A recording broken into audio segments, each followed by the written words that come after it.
Assalamualaikum warahmatullahi wabarakatuh. Perkenalkan, nama saya Cevira dari Fakultas Ilmu Hukum Universitas Muhammadiyah Malang. Di sini saya akan mewawancarai guna melengkapi tugas UTS mata pelajaran Hukum Tata Negara dengan tema konstitusi. Di sini saya bersama Ibu Meldiawati. Ya benar. Dari DPR Kota Mojokerto. DPRD Kota Mojokerto. Oh, iya. DPRD Kota Mojokerto. Mohon maaf sebelumnya. Ibu Meldi mungkin bisa memperkenalkan diri dan dari fraksi apa? Oke, terima kasih Mbak Cevira. Oke, nama saya Febriana Meldiawati. Saya dari fraksi PDI Perjuangan Kota Mojokerto. Di sini saya ingin menanyakan mengenai konstitusi. Menurut Ibu Meldiawati, konstitusi itu apa sih? Konstitusi itu menurut saya sendiri adalah sebuah hukum dasar yang dimana di dalamnya itu mengatur dan memuat tentang kewenangan otoritas dari lembaga negara yang di dalamnya ada eksekutif, legislatif, yudikatif yang tujuannya agar tidak ada overlapping tupoksi. Jadi ada sistem check and balance gitu.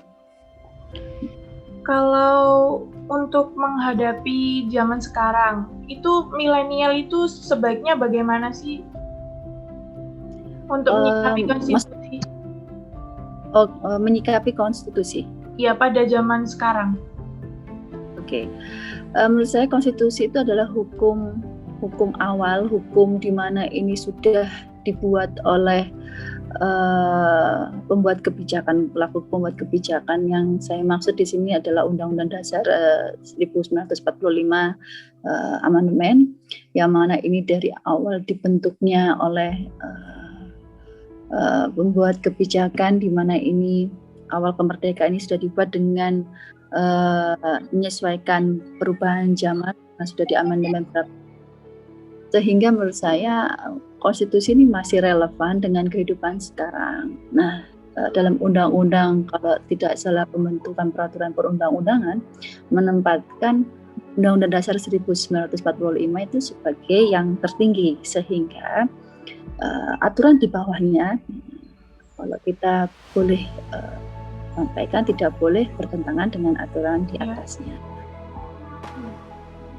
Kalau untuk fungsi konstitusi sendiri, itu menurut Ibu Meldiawati yang paling terpenting untuk menyikapi zaman milenial sekarang itu apa? Fungsi konstitusi untuk menyikapi yang paling terpenting. Konstitusi itu salah satu fungsinya adalah untuk fungsi kontrol supaya dikontrol. Jadi untuk mengkontrol masyarakat. Jadi ketika perubahan zaman ini terjadi, konstitusi ini selalu menyelaraskan melalui aturan-aturan di bawahnya yang di-breakdown. Dalam hal ini Undang-Undang Dasar 1945 di-breakdown lagi dalam undang-undang di bawahnya adalah peraturan pelaksanaan yang lebih di bawahnya lagi ada peraturan pemerintah, peraturan presiden sampai dengan turunan di Perda, di mana ini selalu mengikuti perkembangan zaman. Ada yang namanya Dasein dan Dasolen, walaupun tidak selamanya ini bisa mengikuti, tetapi peraturan ini bisa sedikit menjawab tentang hal-hal yang berkenaan dengan masyarakat, karena salah satu fungsi konstitusi yang saya tahu adalah fungsi kontrol. Gitu. Oh, iya. Mungkin cukup itu saja karena tugasnya juga cuma disuruh menanyakan itu. Ya,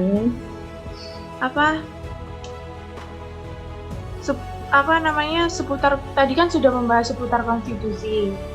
Sekarang apakah Ibu Meldiawati ada pertanyaan buat saya?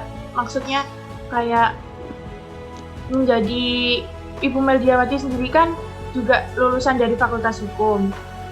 Mhm. Nah, itu kan saya sekarang kan juga kuliah di jurusan hukum.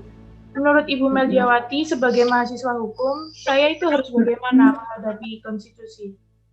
Untuk Ya, mempelajari mhm. konstitusi, Untuk apa, Mbak? mempelajari konstitusi sebagai mahasiswa Mhm. hukum.